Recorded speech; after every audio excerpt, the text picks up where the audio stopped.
Pranay case విషయంలో నల్లగొండలో వచ్చినటువంటి తీర్పు ఏదైతే ఉందో ఆ తీర్పు ఒక నేరస్తులకు ఒక కనువిప్పు అనేది కలగాలి, కనువిప్పు కావాలి. ఎందుకంటే మా బాబు ప్రణయ్ హత్య జరిగినప్పుడు ఇదే చివరి హత్య జరగాలని చెప్పి జస్టిస్ ఫర్ ప్రణయ్ అని చెప్పి చాలా మేము పోరాటం చేశాము. కానీ ఆ హత్య తర్వాత కూడా చాలా హత్యలు జరగటం అనేది జరిగింది.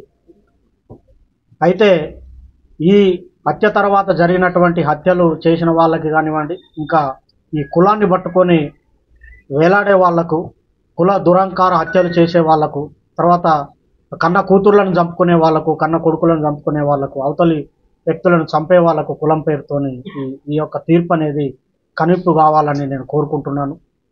వాస్తవంగా ఈ ఇన్సిడెంట్ తర్వాత మీ అందరికీ తెలుసు, చాలా లాస్ అయిపోయాం మేము. ఇప్పుడు మాకు కొడుకు లేకుండా పోయాడు, అమృతకి భర్త లేకుండా, తర్వాత నా మనవనికి తండ్రి లేకుండా పోయాడు. తర్వాత మారుతిరావు ఆయన అమృత ఫాదర్ ఆయన కూడా సూసైడ్ చేసుకున్నాడు. తర్వాత ఈ ఇందులో ఉన్నటువంటి 7 మందికి సుభాష్ శర్మకి ఉరిశిక్ష, తర్వాత మిగతా 7గురికి 6 మందికి జీవిత ఖైదు విధించడం అనేది జరిగింది. వారి కుటుంబాలు కూడా బాధపడుతూ ఉంటాయి. కాబట్టి ఎవరైతే ఈ సుపారీలు తీసుకొని హత్యలు చేసే వాళ్ళకి ఇది ఒక కనువిప్పు కావాలి.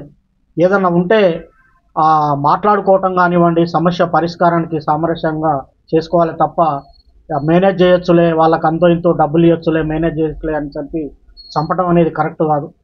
ఈ కేసు విషయంలో మమ్మల్ని కూడా అనేక రకమైనటువంటి ప్రలోభాలు పెట్టినప్పటికి కూడా మేము ఎక్కడ లొంగకుండా న్యాయం జరగాలి, ఈ హత్యతోని మిగతా కుల హత్యలు ఆగిపోవాలని చెప్పి మేము పోరాటం అనేది చేయటం జరిగింది. 6.5 సంవత్సరాలు మేము ఎదురు చూసాం న్యాయం కోసం, మేము సాక్ష్యం చెప్పి. ఇందులో ముఖ్యమైనటువంటి పాత్ర పోషించినటువంటి అప్పటి డిఎస్పి శ్రీనివాస్ గారికి ప్రత్యేకమైన కృతజ్ఞతలు ఈ సందర్భంగా తెలియజేస్తూ ఉన్నాను.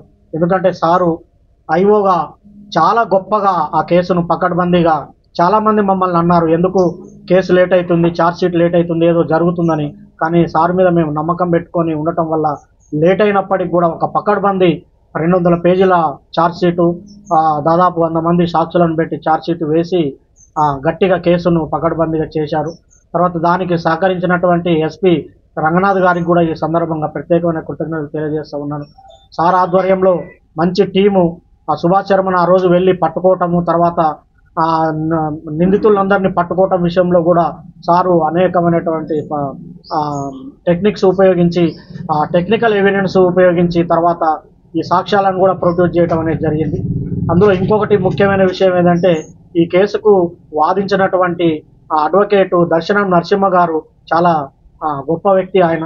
ఎందుకంటే ఆయనకు కూడా ఎలాంటి ప్రలోభాలకు లొంగకుండా ఒక న్యాయం అనేది జరగాలి, ఈ సొసైటీలో న్యాయం ఉండాలని చెప్పి ఆయన కూడా గట్టిగా ఎలాంటి ప్రలోభాలకు లోను కాకుండా ఆయన కూడా చివరి వరకు కూడా న్యాయం కోసం పోరాటం అనేది చేయటం జరిగింది. చివరికి ఈరోజు వచ్చినటువంటి తీర్పుతోని న్యాయం అనేది జరిగింది. వాస్తవంగా అందరూ మీకు సంతోషంగా ఉందంటారంటే సంతోషం కాదు, ఇది వాస్తవంగా ఏంటంటే నా బాధను ఎవరు తీర్చలేరు, కొడుకు లేని బాధ ఎవరు తీర్చలేరు. మేము ప్రతినిత్యం బాధపడుతూనే ఉన్నాం. ఎవరన్నా బయట బాబులు కనపడినప్పుడల్లా, మా బాని క్లాస్మేట్స్ కనిపించినప్పుడల్లా బాధ ఉంటుంది. కాబట్టి దయచేసి నేను చెప్పేది ఏంటంటే చంపుకోవటం అనేది కరెక్ట్ కాదు. ఇప్పుడు నా మనవడు ఉన్నాడు, మనవడిని కూడా మేము చూసుకోవాలి. మాకు ఎవరి మీద కోపాలు లేవు. మేము ఈ కేసు విషయంలో సాక్ష్యం చెప్పాము, మా బాధ్యత మేము నిర్వర్తించాము. కేవలం ఈ హత్యలు ఆగాలనే ఉద్దేశంతోనే చెప్పాము తప్ప వేరే మరొకటి కాదని సందర్భంగా నేను తెలియజేస్తున్నాను.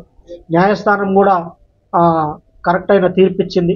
ఈ సందర్భంగా చివరిగా నేను చెప్పేది ఒకటే, న్యాయం అనేది ఉంటుంది. పోలీసులు కానివ్వండి, చట్టం కానివ్వండి, న్యాయమూర్తులు కానివ్వండి, న్యాయవాదులు కానివ్వండి ప్రలోభాలకు లొంగుకారు. ఈ దేశంలో, ఈ రాష్ట్రంలో, ఈ సమాజంలో న్యాయం అనేది ఉందని మరొకసారి రుజువందని తెలియజేసుకుంటూ సెలవు తీసుకుంటాం.